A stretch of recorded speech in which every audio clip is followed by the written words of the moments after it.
Check. ठीक है, ठीक है, ठीक है। तो गुड इवनिंग बच्चों, जैसे कि आपको पता है कि 12th का एग्ज़ाम आने वाला है एंड अभी हम दिसंबर में 25 दिसंबर को वीडियो बना रहे हैं। तो हमने जैसे सीरीज स्टार्ट की थी कि हम लोग जो है चैप्टर वाइज 10th का भी 12th का भी जो है सब्जेक्टिव एंड ऑब्जेक्टिव जो है उसको लेके चलेंगे और रिवाइज करेंगे, जो बहुत मोस्ट इंपॉर्टेंट होंगे एक चैप्टर से देखेंगे, जिससे कि आपको एक अच्छा सा मार्क्स मिल सके एग्जाम में एंड जो आपकी काफ़ी हेल्प करे। तो उसी को रिलेटेड मैंने आज फिर एक नई वीडियो डाली है। एंड आज हम लोग 12th का जो हिंदी का फर्स्ट चैप्टर है, जिसे हम बातचीत कहते हैं, बातचीत चैप्टर का नाम है, तो उसमें से क्वेश्चन वगैरह हम देखेंगे, जो इंपॉर्टेंट क्वेश्चन है सब्जेक्टिव, और उसका आंसर फाइंड करेंगे और समझेंगे कि किस तरीके से हम उसे एग्जाम बोर्ड में लिख सकते हैं। तो लघु क्वेश्चन है ये, जो 2 नंबर के होते हैं। अगर ये कभी भी ये ऐसे क्वेश्चन है कि कभी 5 नंबर के ही पूछ लिए जाते हैं, जहां आपको मिला जुला करके जो है इसे लिखना होता है। अगर आप इसको समझ लेंगे लघु को, तो जो दीर्घ प्रश्न आएंगे 5 नंबर के भी, वो भी आप इजिली लिख पाएंगे।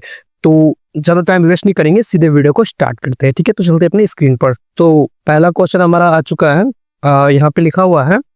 क्वेश्चन ये है कि बातचीत के संबंध में बेन जोन्सन और एडिसन के क्या विचार है। तो ये क्वेश्चन काफी बार दीर्घ में पूछा जाता है, काफी बार लघु में पूछा जाता है, बट जब मैंने एग्जाम दिया था तब ये क्वेश्चन आया था। तो इसका आंसर कुछ आपको इस प्रकार देना है कि बातचीत के संदर्भ में विभिन्न विद्वानों ने अपने अपने ढंग के अनेक अनेक विचार रखे। अब देखो, जो जॉनसन और एडिसन थे, वो एक विद्वान व्यक्ति थे जो कि इस बातचीत का जो है श्रेय में बताते हैं। जैसे कि इनमें जो बेन जोन्सन और एडिसन के विचारों को लेखक ने उद्गत किया है। बेन जोन्सन के अनुसार बोलने से ही मनुष्य का रूप का साक्षात्कार होता है।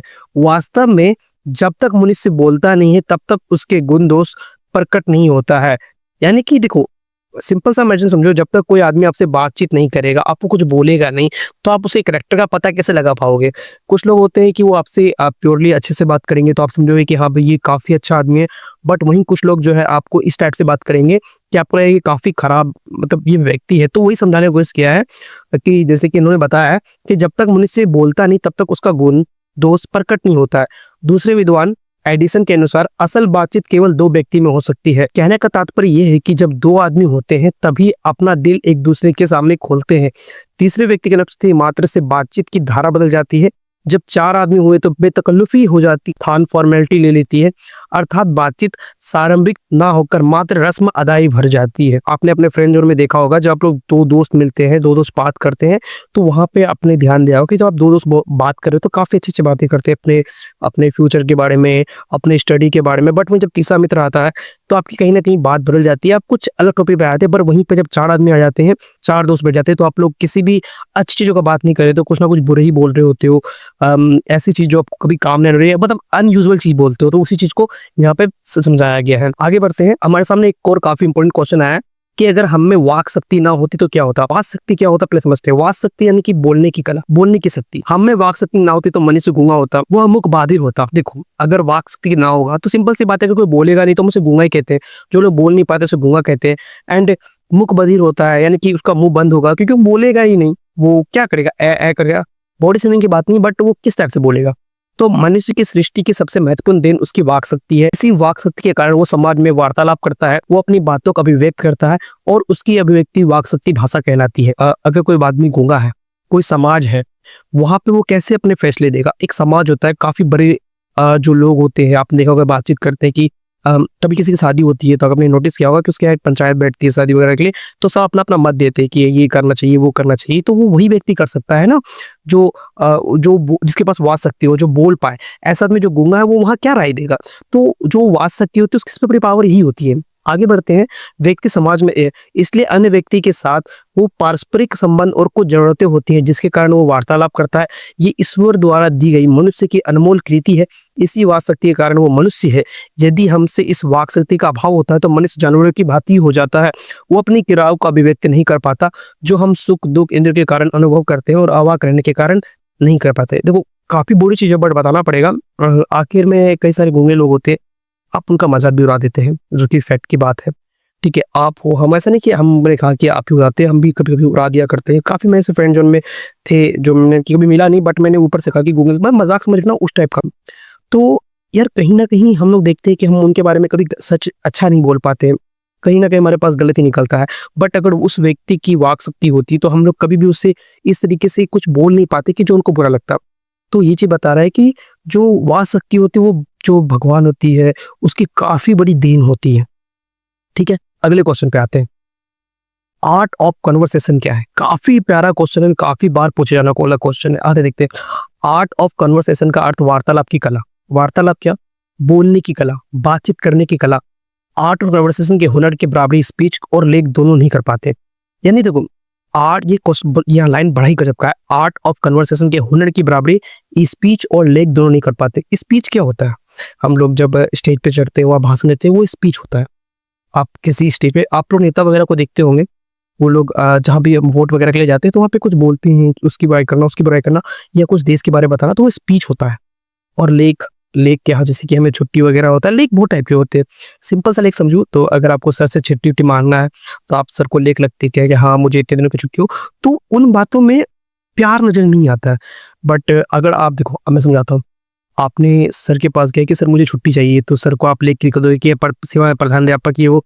बट अगर आप सीधे जाते हो तो बोलोगे कि प्रणाम सर, समझना, प्रणाम सर, मुझे कुछ दिनों की छुट्टी चाहिए और मैं फलना काम पे जा रहा हूँ, तो वो रस अलग होता है उस बात का। ठीक है, तो वही चीज बताया कि आर्ट ऑफ कन्वर्सेशन के हुनर की बराबरी स्पीच और लेख दोनों नहीं कर पाते हैं। इस हुनर की पूर्ण शोभा कावल्या परवीन विद मंडली है। इस कला के माहिर व्यक्ति ऐसे चतुराई से प्रसंग छोड़ते हैं कि श्रोताओं के लिए बातचीत करने प्रिय तथा अत्यंत सुखदायी होती है। शुद्ध गोष्ठी इसी बात का नाम है।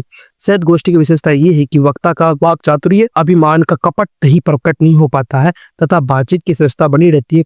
कपट और एक दूसरे को अपने पंडितीय के प्रकाश से प्राप्त करने के संघर्ष आदि रसाभास का समार्गी आर्ट ऑफ कन्वर्सेशन का मूल मंत्र होती है। यूरोप के लोगों को आर्ट ऑफ कन्वर्सेशन जगत प्रसिद्ध है। देखो, इस चीज को सिंपल नहीं समझो कि अब मानो कि मैं आपके बारे में काफी गलत सोचता हूँ, ठीक है, तो मैं अगर आपको लेटर में लिख रहा हूँ कि यार आप काफी अच्छे आदमी है, ये वो है, तो वहाँ क्या होगा ना कि मैंने आपके बारे में भले गलत सोच के बोला है, मैंने गुस्से में उसे लिखा है, तो वो भी आपको लगेगा कि यार ये तो अच्छी चीज है मेरे लिखा है, बट मैं आपको सामने में आके बोलूंगा ए भाई तुम बहुत खराब, मतलब कि समझ लो ना। तो वो होता है आर्ट ऑफ कन्वर्सेशन। अगर आप कुछ गलत बोलते हो तो वो समझ में तुरंत आ जाता है। ठीक है, आगे बढ़ते हैं। जो लास्ट क्वेश्चन है, मनुष्य की बातचीत का उत्तम तरीका क्या हो सकता है? इसके द्वारा वो कैसे अपने लिए सरलता नवीन संसार की रचना कर सकता है? यहाँ बोला गया कि मनुष्य की बातचीत का जो उत्तम तरीका क्या हो सकता है, यानी कि इस पर बेस्ट तरीका क्या हो सकता है, इससे वो कैसे अपनी सर्वथा यानी कि अपने पूरे जीवन का एक नया जो है रचना कर सकता है। मनुष्य की बातचीत का सबसे उत्तम तरीका उसका आत्मवार्तालाप होता है। आत्मवार्तालाप यानी खुद से बात करना। वो अपने अंदर ऐसी शक्ति विकसित करे जिस कारण वो अपने आपसे बातचीत कर लिया करे। आत्मवार्तालाप से तात्पर्य क्रोध पर नियंत्रण है। जो व्यक्ति खुद से ही अगर बात करता है तो वो किसी दूसरे से क्या ही क्रोध करेगा, अगर वो क्रोध करेगा भी तो खुद से ही करेगा, और खुद से कोई क्रोध करता नहीं है। आगे बढ़ते, जिसके कारण अन्य किसी व्यक्ति को कष्ट न पहुंचे। अगर आप बहुत गुस्से में हो, आप किसी से बात करने जाते हो, आप किसी वजह से परेशान, आपके दोस्त के पास, कि आपके दोस्त ने मुझे बता दी, आपको गुस्सा उठेगा, आपसे दोस्त है, यहाँ तक कि धक्का मुक्की मारपीट भी कर सकते हैं। लेकिन अगर आप उस सिचुएशन में अगर खुद से बात करेंगे तो आप खुद को क्या ही नुकसान पहुंचाइएगा, वो बताया गया। अब आगे बढ़ते, क्योंकि हमारी भिड़ती मनोवृत्ति प्रतिक्षण नए नए रंग दिखाया करती है, वो हमेशा बदलती रहती है। वही मैंने कहा, कभी गुस्सा, कभी अच्छा, तो वो चीज लेखक इस मन को परपांचनात्मक संसार का सबसे बड़ा भारी आईना के रूप में देखता है, जिसमें जैसे ही चाहो वैसी सूरत देख लेना कोई असंभव बात नहीं है। अतः मनुष्य को चाहिए कि मन की चित्त को एकार कर मनोवृत्ति स्थिर कर सके, अपने आप से बातचीत करना चाहिए। इससे आत्मचेतना का विकास होगा, इस वाणी पर नियंत्रण हो जाएगा, जिसके कारण दुनिया में किसी से ना वीर रहेगा और बिना प्रयास के बड़े बड़े अजय शत्रु पर भी विजय पा सकते हैं। यदि ऐसा हुआ तो हम सर्वथा एक नवीन संसार की रचना कर सकते हैं। इससे हमारी वाक शक्ति का दमन भी नहीं होगा। अतः व्यक्ति को चाहिए कि अपनी जीवा को काबू में रखकर मधुरता की सिक्ति बानी बढ़े। अब ये देखो, यहाँ पे काफी चलेंगे। अतः व्यक्ति को चाहिए कि अपनी जीवा को काबू में रखकर मधुरता से बोले, यानी कि कभी ऐसा चीज कि अभी कब आप किसी को गलत बोलना चाहते हो तो आप ऐसा कोशिश करो कि आप अपनी जो मुंह है, जीवा, उसको आप कंट्रोल करके उससे अच्छे से बात करो। इससे क्या होगा कि आप चाहे कितने भी बड़े दुश्मन हो, वो आपका काम कर देंगे। क्या ऐसा हो कि वो आपके दुश्मन ही नहीं रहेंगे आपके अच्छे बात, आपके अच्छा वार्तालाप के कारण, आपकी अच्छी बातों के कारण। ना किसी से कठोरता रहेगी, ना वे दुनिया खूबसूरत हो जाएगी। मनुष्य की बातचीत का करने का सही उत्तम तरीका यही है। देखो, सिंपल में समझो कि असली वार्तालाप खुद से बात करना होता है। अब खुद से बात करना क्यों अच्छा होता है? अगर आप किसी ऐसे सिचुएशन में हैं जहां आप काफी गुस्से में ऐसे गुस्से में कि आपका कोई तोड़ नहीं है, उसमें आप किसी दोस्त से बात करने जाते हैं, आपकी कोई गलती वो निकाल देता, आपको बहुत गुस्सा होता है, आप क्या करेंगे? आप उनसे मारपीट कर लेंगे, झगड़ा कर लेंगे। तो ये चीज़ आपको ही नुकसान देगी आगे चल के कि यार मैंने यार उससे झगड़ा कर लिया, बट उस समय अगर आप खुद से बात करेंगे कि ये गलती मेरे से क्यों हुई, मैंने क्या किया, और वो थी बहुत अच्छी होती है। और हम हमेशा अपने जो मुँह होता है उस पे लगाम रखना चाहिए कि हमें कब क्या और किसको कैसे बोलना है। तो ये बातचीत का काफ़ी अच्छा तरीका होता है। तो सबसे अच्छा तरीका ये होता है कि जब भी हम बोले, है ना?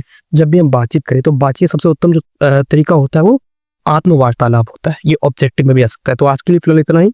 हम लोग कल आएँगे नए चैप्टर के साथ और अच्छे से डिटेल में समझेंगे क्वेश्चन को। अगर वीडियो अच्छी लगी तो वीडियो को लाइक कर दीजिएगा और ऐसे कंटेंट इस चैनल पर अपलोड होते रहते हैं तो प्लीज़ वीडियो को लाइक कर दीजिएगा। मिलते हैं आपसे अगली वीडियो में, तब तक के लिए बाय।